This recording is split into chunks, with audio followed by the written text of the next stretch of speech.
आज के इस क्लास में हम संघ प्रोटोजोआ का वर्गीकरण पर चर्चा करेंगे। पिछले क्लास में हम प्रोटोजोआ के प्रमुख लक्षण पर चर्चा किए थे। अब इसमें हम प्रोटोजोआ के वर्गीकरण पर चर्चा करें। देखिए, तो प्रोटोजोआ का जो वर्गीकरण है उसको 4 प्रमुख भागों में क्या किया गया है, वर्गीकृत। अर्थात जो प्रोटोजोआ हैं, प्रोटोजोआ संघ के जितने भी जीवधारी हैं उनको 4 उपसंघों में क्या किया गया है, बांटा गया है। किसके आधार पर?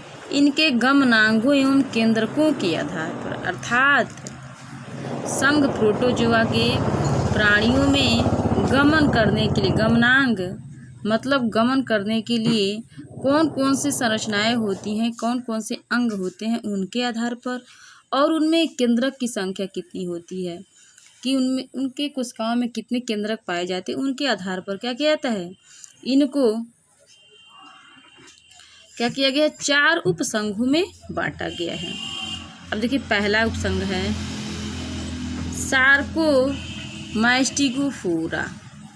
पहला उपसंघ है सार्कोमैस्टिगोफोरा। अब देखिए, इस उपसंघ के प्राणियों में केंद्रक एक अथवा अधिक परंतु एक जैसे गमनांग उत्पाद अथवा, तो देखिए उपसंघ मैस्टिगोफोरा के अंतर्गत उन प्राणियों को रखा गया है जिनमें एक या एक से अधिक केंद्रक पाए जाते हैं। अर्थात किसी में एक केंद्रक होता है, किसी में एक से अधिक केंद्रक पाए जाते हैं, परंतु इनमें जो गमनांग होता है वो कूटपाद भी हो सकता है या उसके जगह पर कशाभिकाएँ भी पाई जाती है, फ्लैजिला भी पाए जाते हैं। अर्थात इनमें एक या अधिक केंद्रक हो सकते हैं या गमन अंग के रूप में कूटपाद या कशाभिकाएँ या फ्लैजिला भी हो सकते हैं। अब देखिए, इन्हें भी आगे चल कर के निम्न 3 वर्गों में बांटा गया है। पहला वर्ग है मैस्टिगोफोरा अथवा फ्लैजिलेटा, मैस्टिगोफोरा या फ्लैजिलेटा। अब देखिए, इस वर्ग के प्राणियों में एक या कई कशाभिकाएँ तथा कुछ सदस्यों में क्लोरोफिल पाया जाता है। अब देखिए, इस वर्ग के अंतर्गत वे सभी जंतु आते हैं जिनमें एक या कई कशाभिकाएँ पाई जाती है। अर्थात कशाभिका फ्लैजिला होता है, जो क्या करता है, फ्लैजिला इन प्राणियों में क्या करता है, गमन करने के लिए और भोजन ग्रहण करने के लिए क्या करता है, सहायता करता है। तो एक भी हो सकता है और एक से अधिक भी हो सकता है, लेकिन इनमें गमन के लिए कशाभिका ही पाया जाता है। अब इनके कुछ ऐसे भी सदस्य हैं जिनमें क्लोरोफिल पाया जाता है, जो क्या करते हैं कि प्रकाश संश्लेषण की क्रिया करते हैं। जैसे उदाहरण है आपका यूग्लिना है, तो यूग्लिना, ट्रिपेनोसोमा। देखिए, तो ये 2 ऐसे जंतु हैं जो वर्ग मैस्टिगोफोरा से क्या करते हैं, बिलोंग करते हैं, और ये ऐसे जंतु हैं जिनमें क्या पाए जाते हैं, एक या अधिक कशाभिकाएँ पाई जाती है, जो इनमें गमन और पोषण के लिए क्या करती हैं, सहायता करती हैं। लेकिन यूग्लिना जो है उसमें क्या पाया जाता है, क्लोरोफिल पाया जाता है। पौधों की भांति इसमें क्लोरोफिल पाया जाता है, इसलिए यूग्लिना को जंतु और पादप के बीच की संयोजक कड़ी माना जाता है। अगला वर्ग है सार्कोडिना अथवा राइजोपोडा। अब देखिए, इस वर्ग के जो प्राणी होते हैं उनकी शारीरिक आकृति प्रायः परिवर्तनशील होती है तथा गमनांग उत्पाद होते हैं। देखिए, जो सार्कोडिना या राइजोपोडा वर्ग होता है, इसके अंतर्गत वे प्राणी आते हैं जिनका जो शरीर होता है वह क्या होता है, परिवर्तनशील होता है। अर्थात ये प्राणी अपने आवश्यकता अनुसार शरीर के आकार को क्या कर सकते हैं, परिवर्तित कर सकते हैं, और इनमें गमन के लिए क्या पाए जाते हैं, कूटपाद पाए जाते हैं, फॉल्स फुट पाए जाते हैं, जिन्हें असत्यपाद कहा जाता है। और इन्हें इसलिए असत्यपाद कहा जाता है क्योंकि ये अपने आवश्यकता अनुसार क्या होते हैं, पैरों के रूप में आ जाते हैं। फिर जैसे आवश्यकता खत्म होती है पुनः ये शरीर के आकार में परिवर्तित हो जाते हैं। जैसे आपका क्या है, उदाहरण के स्वरूप पे अमीबा है, ठीक है, एंटमीबा। अब देखिए, अगला वर्ग है ओपेलाइनेटा अगला वर्ग है आपका ओपेलाइनेटा। अब देखिए इस वर्ग के जो जंतु होते हैं प्रायः कैसे होते हैं, चपटे होते हैं और इनमें रोमा भी पाए जाते हैं। देखिए तो जो वर्ग ओपेलाइनेटा है इस वर्ग के जंतु जो प्रायः होते हैं चपटे होते हैं और इनमें रोमाभ पाया जाता है, जो क्या करता है कि इनको गमन करने के लिए सहायता करता है और पोषण में सहायता करता है।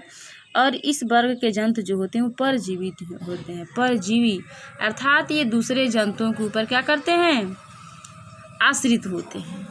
उदाहरण है ओपेलाइन। अब अगला वर्ग है आपका, अगला उपसंघ है स्पोरोजोआ। पहला उपसंघ तो क्या था, सार्कोमास्टिकोफोरा था, जिसको 3 वर्गों में बांटा गया था, मास्टिकोफोरा, सार्कोडीना और ओपेलाइनेटा। अब दूसरा उपसंघ है स्पोरोजोआ। अब देखिए स्पोरोजोआ संघ क्या है। इस उपसंघ के प्राणियों में विभिन्न गमनांग एवं संकुचनशील रिक्तिका नहीं पाई जाती। ये प्रायः अंतःपरजीवी होते हैं।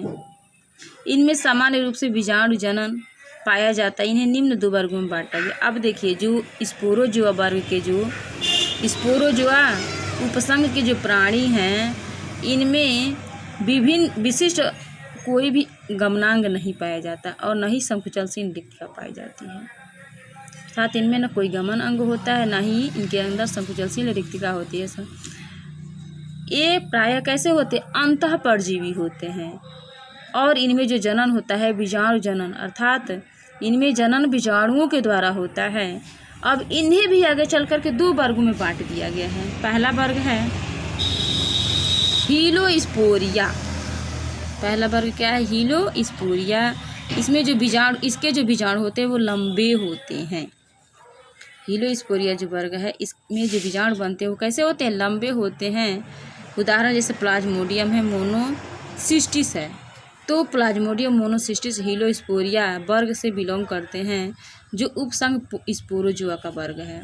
अब इनके जो बीजाणु होते हैं वो लंबे होते हैं। दूसरा है आपका वर्ग पायरोप्लाज्मिया। अब देखिए जो वर्ग पायरोप्लाज्मिया के जंतु हैं ये भी अंतःपरजीवी होते हैं, लेकिन किसमें, पशुओं के, ये लाल रुधिराणुओं के अंतःपरजीवी, अर्थात पशुओं में जो आरबीसी की कणिकाएँ होती हैं उनमें यह अंतःपरजीवी के रूप में रहते हैं। इनमें बीजाणु नहीं बनते। अब जैसे उदाहरण में है बैवेसिया। तो ये दोनों हो गए आपके उपसंघ स्पोरोजोआ के वर्ग। अब देखिए अगला वर्ग है आपका उपसंघ है नीडोस्पोरा। अगला उपसंघ क्या है, नीडोस्पोरा। अब नीडोस्पोरा संघ के प्राणी भी क्या होते हैं, अन्य जंतुओं पर परजीवी होते हैं, अर्थात उपसंघ नीडोस्पोरा के जंतु भी परजीवी होते हैं। इनमें गमनांग नहीं पाए जाते और जनन बीजाणुओं द्वारा ही होता है। इन्हें भी निम्न वर्गों में, अब देखिए तो नीडोस्पोरा संघ के जो भी जंतु होते हैं, उपसंघ के जो भी जंतु होते हैं वे भी क्या होते हैं, अन्य जंतुओं पर परजीवी के रूप में पाए जाते हैं, अर्थात दूसरे ऊपर आश्रित होते हैं। इनमें भी गमनांग नहीं पाए जाते और इनमें भी बीजाणुओं के द्वारा ही जनन होता है। और फिर इनको देखिए आगे चल करके निम्न 2 वर्गों में बांटा गया है। पहला वर्ग है मिक्सोस्पोरिया। देखिए जो मिक्सोस्पोरिया वर्ग के जो जीव हैं इनमें बीजाणु का विकास कई केंद्रकों से होता है, अर्थात इनके एक जीव में 1 से अधिक केंद्रक पाए जाते हैं और जो बीजाणु खोल होता है 2 या 3 कपाटों का बना होता है। इनका जो बीजाणु होता है उसके बाहर जो खोल पाए जाते हैं वह 2 या 3 कपाट से 2 या 3 संरचनाओं से मिलकर के बना होता है। जैसे उदाहरण के स्वरूप सिरेक्टोमिक्सा होता है, इस संघ का प्राणी सिरेक्टोमिक्सा होता है। अगला वर्ग है माइक्रोस्पोरिया। ठीक है, नीडोस्पोरा का दूसरा वर्ग क्या है, माइक्रोस्पोरिया। देखिए माइक्रोस्पोरिया इसमें जो बीजाणु का निर्माण होता है वह 1 केंद्रक से होता है और बीजाणु खोल भी 1 कपाट का बना होता है। तो इसके पहले वाला जो वर्ग पढ़े मिक्सोस्पोरिया, तो मिक्सोस्पोरिया में जो बीजाणु होते हैं वो कई केंद्रकों से बनते हैं, अर्थात इनमें एक बीजाणु में कई केंद्रक पाए जाते हैं और इनका जो खोल होता है वो कई कपाटों का बना होता है। लेकिन उसके विपरीत जो माइक्रोस्पोरिया होता है तो इन जंतुओं के जो बीजाणु होते हैं वे एक ही केंद्रक से बनते हैं और इनका जो खोल होता है 1 कपाट का बना होता है। अब लास्ट चौथा उपसंघ क्या होता है, सीलियोफोरा। अब देखिए संघ,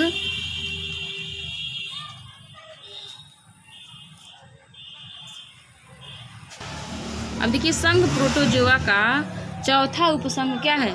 सीलियोफोरा है। अब देखिए इस उपसंघ के जो भी जंतु होते हैं उनमें गमन अंग के रूप में रोमाभ पाए जाते हैं। इनमें केंद्रक छोटे व बड़े होते हैं।